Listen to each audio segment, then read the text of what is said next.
Boa noite, pessoal. Nosso grupo ficou responsável por apresentar o tema de insuficiência adrenal. O grupo é composto por Caio Robert, Laís Rodrigues, Lorena Jordânia, Maria Gabriele, Rian Felipe, Thalita Fernandes e Vitor Hugo. Dando início, a insuficiência adrenal, também conhecida como IA, ela é o resultado da deficiência na produção hormonal pelas glândulas adrenais e pode ser classificada em dois tipos, a IA primária e a IA secundária.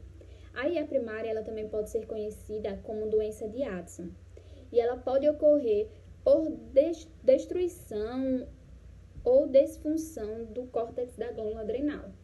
Já a IA secundária pode ocorrer por deficiência da secreção hipofisária do principal fator trófico da adrenal, que é o hormônio adrenocorticotrófico, o ACTH.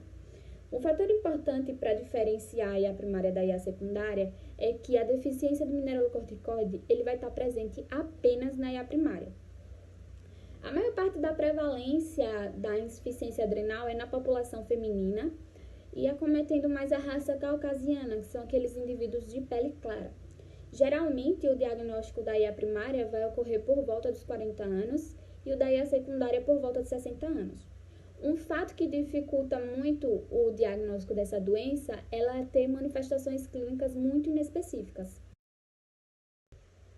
Já na classificação das síndromes clínicas, além da IA primária e IA secundária, entre elas vai entrar a crise adrenal, que será o estado de insuficiência adrenal agudo, ou seja, quando o paciente é exposto a um estresse agudo como infecções, traumas, cirurgias ou desnutrição. Em relação à fisiopatologia adrenal, diversos hormônios são categorizados de acordo com sua funcionalidade, ou seja, são diferentes nomenclaturas os quais são inseridos. São eles glicocorticoides, mineralocorticoides e andrógenos. Os glicocorticoides eles são sintetizados, são produzidos na zona fasciculada, que nessa imagem à direita fica na parte intermédia do córtex, e o principal glicocorticoide é o cortisol. E ele é circulante através da globulina ligadora de corticosteroides, apenas 10% dele na sua fração livre, que é a bioativa. Os glicocorticoides são importantes no metabolismo de lipídios, de proteínas, de carboidratos.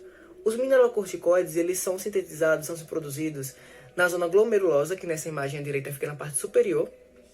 E o principal mineralocorticoide é a aldosterona, que é responsável pela homeostase do sódio e do potássio, além da manutenção do volume intravascular. O dehidroepiandrosterona, o DIA, DHEA, é o principal andrógeno sintetizado na zona reticular e ele é responsável pelos efeitos masculinizantes, ou seja, na adrenarca que tem seu pico entre 6 aos 10 anos e a sua baixa é a partir dos 30 anos. Em relação à fisiopatologia da adrenal, a insuficiência adrenal primária e secundária, a primária vai ser acometida primeiramente por uma glândula adrenal normal, saudável, com acometimento da doença, ou seja, vai haver um comprometimento dos mineralocorticoides com o aumento da atividade plasmática de renina e, consequentemente, uma alteração na reserva de glicocorticoide com o déficit de cortisol e um aumento da CTH basal com a falência com a cortical. E diferente da secundária, que não vai haver uma alteração no mineralocorticoide, no entanto, vai haver uma elevação do ADH, o hormônio antidiurético, o que vai acontecer a hiponatremia, diferente da primária que acontece a hipercalemia. A secundária ela é através de uma falência tanto hipotalâmica quanto hipofisária, o que vai haver uma secreção da CTH. Para poder acontecer a sintomatologia, é necessário que 90% do córtex da adrenal esteja comprometido, esteja deficitário. Na insuficiência adrenal primária, a principal causa delas vai ser a adrenalite autoimune, que vai ser a produção de autoanticorpos contra a glândula adrenal. Ela pode ocorrer tanto de maneira individual como em uma síndrome poliglandular autoimune, que vai ser em uma disfunção sistêmica de vários hormônios, de várias glândulas endócrinas. Outra grande causa vai ser também a de etiologia infecciosa, que vai se dar por tuberculose, por fungos, citomegalovírus e HIV. A de etiologia tuberculosa ela vai se dar principalmente pela disseminação da bactéria na corrente sanguínea, quando ela vai sair do seu local de origem, vai chegar na glândula adrenal E lá ela vai aumentar de tamanho, vai produzir necrose caseosa, vai produzir calcificações.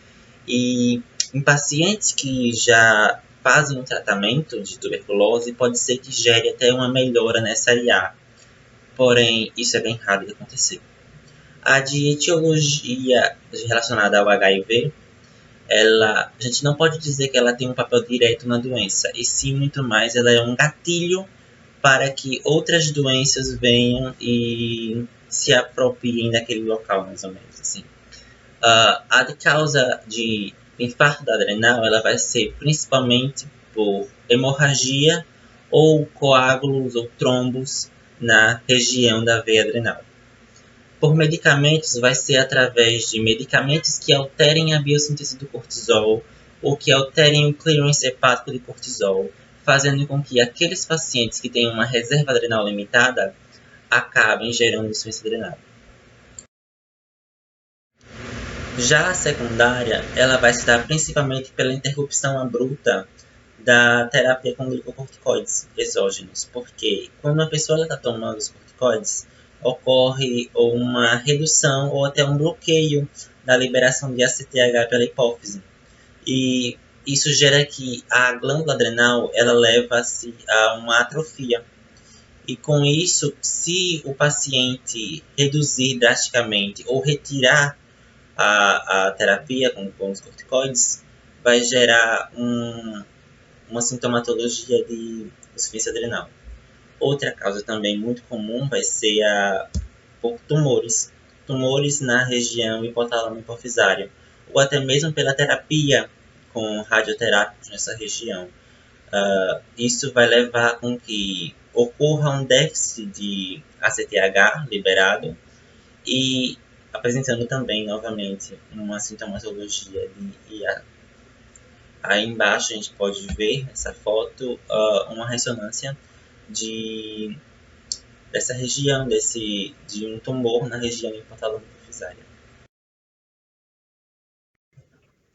A insuficiência adrenal, mais conhecida como IA, ela é uma patologia que está associada à baixa produção de glico e minerocorticoides, que são hormônios produzidos lá no córtex das glândulas adrenais, e elas podem ser divididas em primária e secundária, assim também como podem ser manifestadas clinicamente de forma aguda ou crônica. Na sua forma aguda, ela irá ser manifestada com menos sinais. Na sua forma crônica, ela irá depender de 4 mecanismos: o déficit de glicominerocorticoides, o déficit de andrógenos e o aumento do ACTH.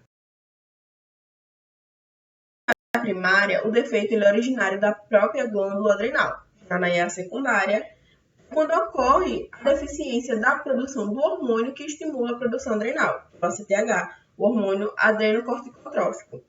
As causas da IA primária podem estar associadas a doenças genéticas, doenças infecciosas, como a tuberculose adrenal, e mais frequente e comum, doenças autoimunes.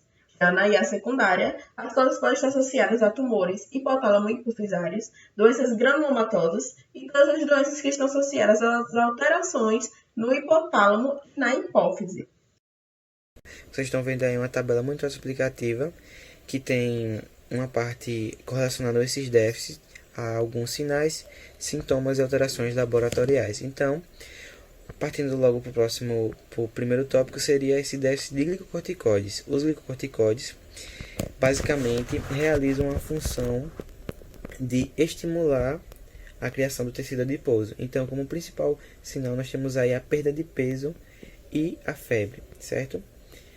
Como sintoma, nós temos, eu frisei principalmente a fadiga e a epigastria, certo? E como principal alteração laboratorial, eu destaquei 3, que seria a linfocitose. Aí nós temos o aparecimento do hemograma, né, na parte do seu leucograma, uma hipoglicemia e a elevação do TSH. Partindo do próximo tópico, que seria o déficit de mineralocorticoides. Os mineralocorticoides também atuam com a manutenção do equilíbrio eletrolítico do nosso corpo, certo? Então aí partimos para o primeiro sinal, que seria uma hipotensão, certo? E correlacionando essa hipotensão a uma avidez pulsal e tontura. certo? E com relação às principais alterações laboratoriais, nós temos uma azotemia e uma acidose metabólica. Partindo para o próximo déficit, e só para frisar uma coisa, esse déficit de mineralocorticoide está mais relacionado à IA secundária, certo? Então, como eu já ia falando sobre os andrógenos, certo? Os andrógenos também realizam a função de dar algumas características masculinizantes ao corpo. Nós temos aí como um do principal sinal a perda de pelos pubianos e axilares, certo? E como principal sintoma aí eu frisei principalmente a pele seca. E por último, mas não menos importante, o aumento de ACTH, que vai gerar uma hiperpigmentação, que será o aparecimento de manchas escuras e pretas na pele.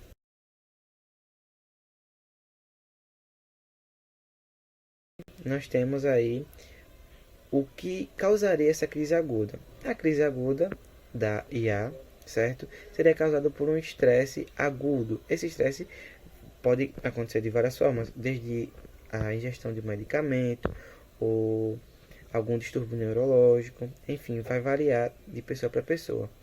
E nós temos alguns sinais desse estresse acontecendo, né? Dessa crise aguda, que nossa amiga Thalita colocou aí embaixo. À nossa direita, como vocês podem ver, nós temos uma figura mais anatômica. O primeiro slide tem basicamente um resuminho que eu vou explicar, onde o primeiro teste a ser realizado é o cortisol plasmático basal, dosado pela manhã, apresentando valores menores ou iguais a 3 microgramas por decilitro. Eles confirmam a insuficiência adrenal.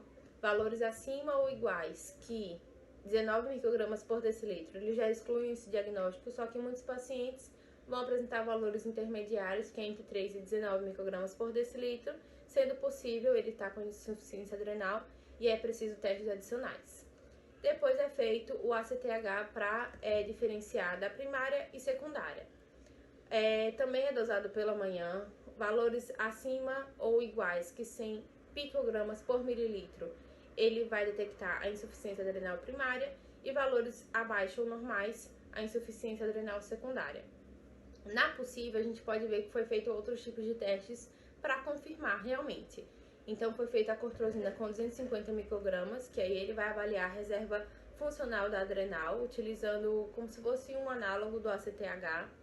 E na secundária, 3 tipos de testes. Só que o padrão ouro é o teste de tolerância à insulina, uma vez que a hipoglicemia é um potente ativador do eixo hipotálamo hipófise adrenal. E também pode ser feito outros 2, que é a cortrosina de 1 ou 250 microgramas e o teste de metirapono, só que eles são muito poucos utilizados. E aí, depois de confirmada a insuficiência adrenal primária e secundária, é feito a investigação etiológica.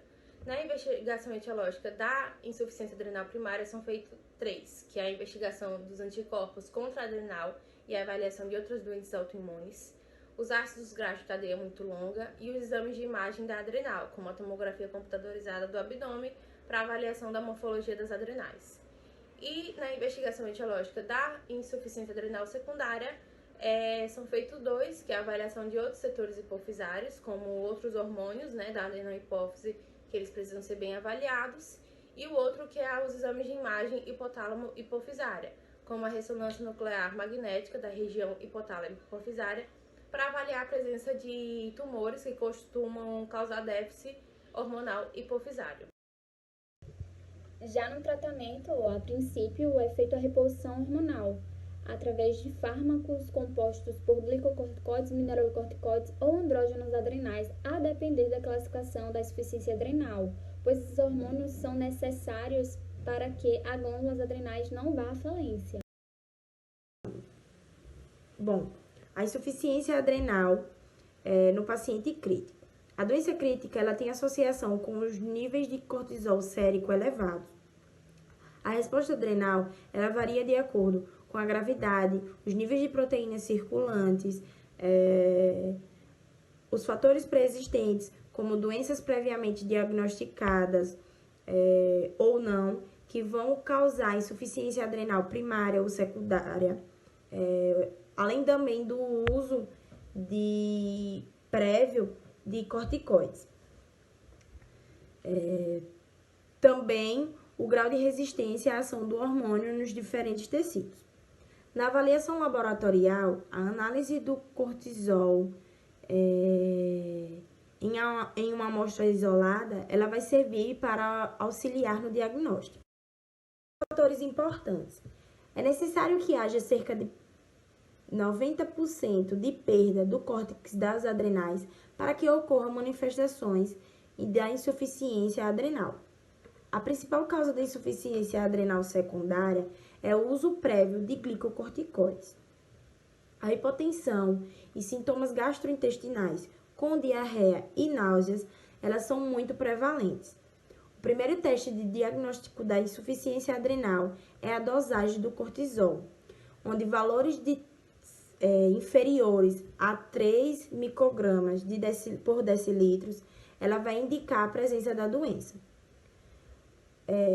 Quando o paciente ele apresenta os níveis de cortisol entre 3 e 19 microgramas por decilitros, vai ser necessário fazer o teste da cortrosina. Para finalizar, a insuficiência adrenal ela deve fazer parte do diagnóstico diferencial em situações de choque grave ou refratário. E o fato de ela ser causada por diversas etiologias faz com que as especialidades médicas elas devam conhecer e saber diagnosticar para poder melhor tratar essa doença. Então, para finalizar, é uma curiosidade em que no mês de abril é realizada a conscientização da insuficiência adrenal.